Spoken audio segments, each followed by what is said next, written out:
நான் இவளை கெடுத்துட்டேன்னு அபாண்டமா என் மேல பழிய போட்டப்ப இந்த வீட்டுல இருக்க எல்லாருமே நான் தப்பு செஞ்சிருப்பேன்னு நம்பினாங்க.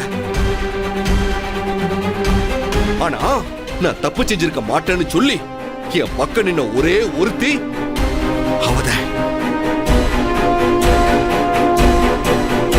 நான் தப்பு செஞ்சிருக்க மாட்டேன்னு அவன் நம்புனா. என்ன ஊரறிய அசிங்கப்படுத்த கூடாதுன்னு நினைச்சா.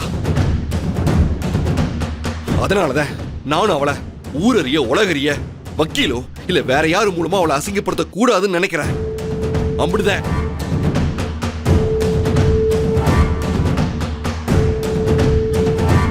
இதுக்கு மேல நான் எதுவும் பேச விரும்பல.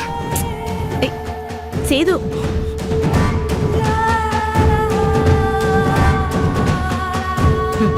தாடாட்டியும் தாத்தாச ஆடும்னு சொல்லுவாங்களே, அதுதாண்டி இது.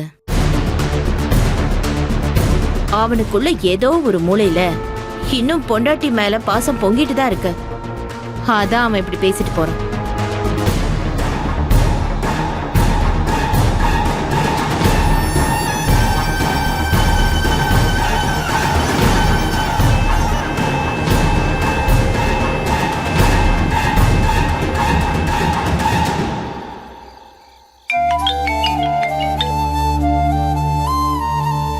தமிழ் அக்கா, நல்லா இருக்கியா தமிழ்? நான் நல்லா இருக்கேன்க்கா. சொல்லுங்கக்கா. இல்ல தமிழ், நாளைக்கு நீ கோர்ட்டுக்கு போகணும்னு சொன்னாங்க. ஆமாங்கக்கா. கோர்ட்ல என்ன சொல்லலான்னு இருக்க? என் புள்ளைக்கு எது கௌரவமோ, என் புள்ள பிறக்கும் போது எது அந்த புள்ளைக்கு சுயமரியாதையோ அதுதான்க்கா நான் செய்யலான்னு இருக்கேன். நீ என்ன சொல்றன்னு எனக்கு புரியல தமிழ். அப்புறம் இன்னொரு விஷயம் தெரியுமா? இன்னைக்கு வீட்ல என்ன நடந்துச்சுன்னு தெரியுமா? என்னக்கா நடந்துச்சு? சாவித்திரி அம்மாவும் தாமரையும் சேர்ந்துக்கிட்டு உன்னை பத்தி ரொம்ப தரக்குறைவா பேசினாங்க. ஆனா சேதுயா என்ன நினைச்சாருன்னு தெரியல. சடார்னு எந்திரிச்சு இன்னொரு வார்த்தை தமிழ்ச்செல்விய பத்தி ஏதாச்சும் தப்பா பேசுனீங்க, நடக்கிறதே வேற, அவ யாருன்னு எனக்கு தெரியும், அது இதுன்னு உன்னை பத்தி ஒரு மாதிரி பெருமையா பேசினாரு. இங்க இருந்த யாருமே அவர் அப்படி பேசுவாருன்னு நினைச்சு கூட பாக்கல. எனக்கு அவங்க கிட்டலாம் அப்படி அவர் பேசினது ரொம்ப சந்தோஷமா ஆயிடுச்சு தமிழ். உனக்கு எவ்வளவு சப்போர்ட் பண்ணி பேசினாரு தெரியுமா? உரிமையா பேசினாரு. என்ன தமிழ் சிரிக்கிற? என்னக்கா இப்படி எல்லாம் ஏதாவது போய் சொன்னா நான் அதை நம்பிக்கிட்டு நான் அவர் கூட சேர்ந்து வாழணும்னு ஆசைப்படுவேன்னு அம்மாச்சி அத்தையும் உங்ககிட்ட சொல்ல சொன்னாங்களா? ஐயோ தமிழ், சத்தியமா சொல்றேன், இது பொய் இல்ல. நிஜமாவே அவர் உனக்காக சப்போர்ட் பண்ணி பேசினாரு. ஏன் கண்ணு முன்னாடியே அவர் என்னை தப்பான வார்த்தையை சொல்லி திட்டிட்டு நான் இல்லாதப்போ எனக்கு சப்போர்ட் பண்ணி பேசுறாருன்னு சொல்றீங்க. இதெல்லாம் என்னால நம்ப முடியும்னு நினைக்கிறீங்களா? ஏன் இடத்துல நீங்க இருந்தா நம்புவீங்களாக்கா? தமிழ், நான் நிஜமா தான் சொல்றேன். வேணாக்கா, எங்க ரெண்டு பேரையும் சேர்த்து வைக்கிறதுக்காக நீங்க இன்னும் என்னெல்லாம் பொய் சொல்ல போறீங்கன்னு தெரியல. நான் வைக்கிறேன்க்கா, எனக்கு கொஞ்சம் வேலை இருக்கு. தமிழ், என்னை மன்னிச்சிருங்கக்கா, நான் வைக்கிறேன். தமிழ்,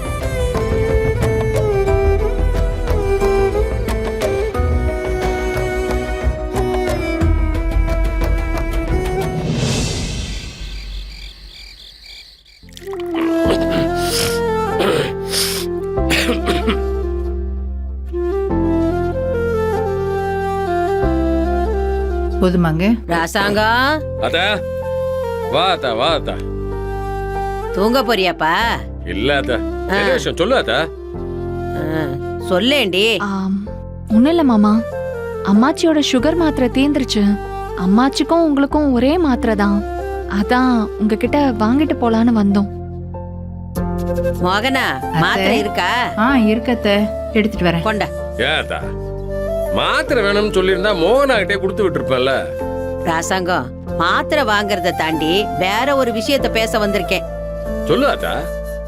இன்னைக்கு நீ ஒரு விஷயத்த கவனிச்சியா?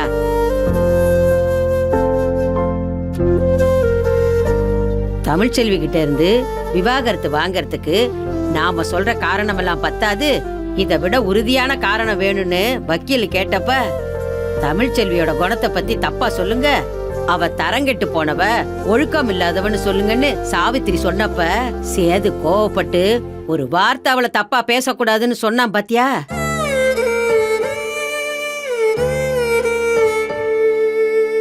இதுதான் அவன் அடி மனசுல தமிழ்ச்செல்வி மேல என்ன அபிப்பிராயம் வச்சிருக்காங்கிறதுக்கான அத்தாச்சியும் ஆதாரமும்.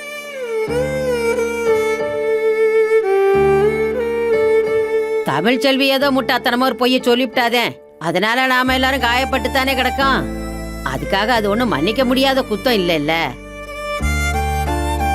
நீ ஏன் சொன்ன மாதிரி இந்த விஷயத்துல அவளை மன்னிக்க வேண்டியது சேதுதான்.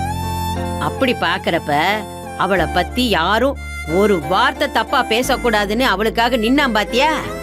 இதுக்கு மேலேயே அவங்கள பிரிச்சு வைக்கணுமா சொல்லு ராசாங்கம்? இதுக்கு மேல நான் அவங்ககிட்ட சொல்ல எதுவும் விரும்பல. நல்லது கெட்டது யோசிச்சு நீயே ஒரு முடிவு எடுப்பா.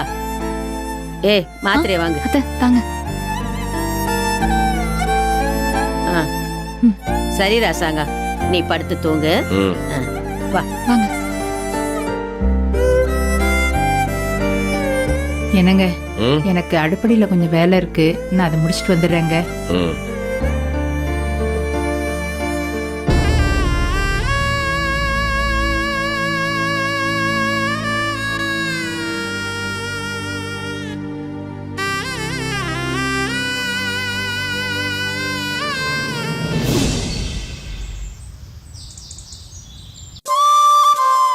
சரி, பா. கோர்ட்டுக்கு புறப்பட்டியாயா? ஆமாப்பா. நம்ம பரம்பரையிலே இப்படி ஒரு விஷயத்துக்காக இது வரைக்கும் யாரும் கோர்ட்டு படி மேய்ச்சதே இல்லை. உன் வாழ்க்கையில இப்படி ஒரு நாள் வரும்னு நான் என்னைக்குமே நினைச்சதில்லை சேது.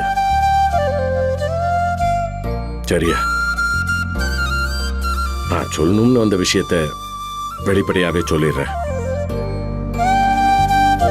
கோர்ட்ல ஜட்ஜி உங்ககிட்ட நீங்க சேர்ந்து வாழ விருப்பம் இருக்கா இல்லையான்னு கேக்குறப்ப அந்த நிமிஷம் உன் மனசுல என்ன தோணுதோ அதை நீ தாராளமா சொல்லாமியா. அதை சொல்றதுக்கான எல்லா உரிமையும் உனக்கு இருக்கு. அப்பாவோட கௌரவத்துக்காகவோ அப்பாவை அசிங்கப்படுத்திட்டாங்கிறதுக்காகவோ நீ எதிர்மறையா எதுவும் பேசணுங்கிற அவசியம் இல்லை. உன் மனசுல என்ன தோணுதோ அதை நீ தாராளமா சொல்லியா. அதை சொல்லிட்டு போலாம் தான் வந்தேன். வாரையா? என்னப்பா பேசுறீங்க? என் மனசுல என்னப்பா இருக்க போகுது? அவ எனக்கு வேண்டாம்ப்பா. அவ வேண்டாங்கிறதா என் மனசுல ஆணி அடிச்ச மாதிரி பதிஞ்சு கிடக்க. நம்ம எல்லாரையும் பொய் சொல்லி ஏமாத்தின குடும்பம் அது மட்டும் இல்லாம நேத்து கூட உங்களை அசிங்கப்படுத்தின குடும்பம் அத. இனிமே அந்த குடும்பத்து கூட எந்த ஒட்டு உறவு வச்சுக்க வேண்டாம்ப்பா. என் அப்பாவை அசிங்கப்படுத்தின குடும்பத்து கூட நான் எப்படி இப்போ உறவு வச்சுக்கணும்னு நினைப்பேன். எனக்கு அந்த குடும்பத்துல யாருமே வேண்டாம்ப்பா.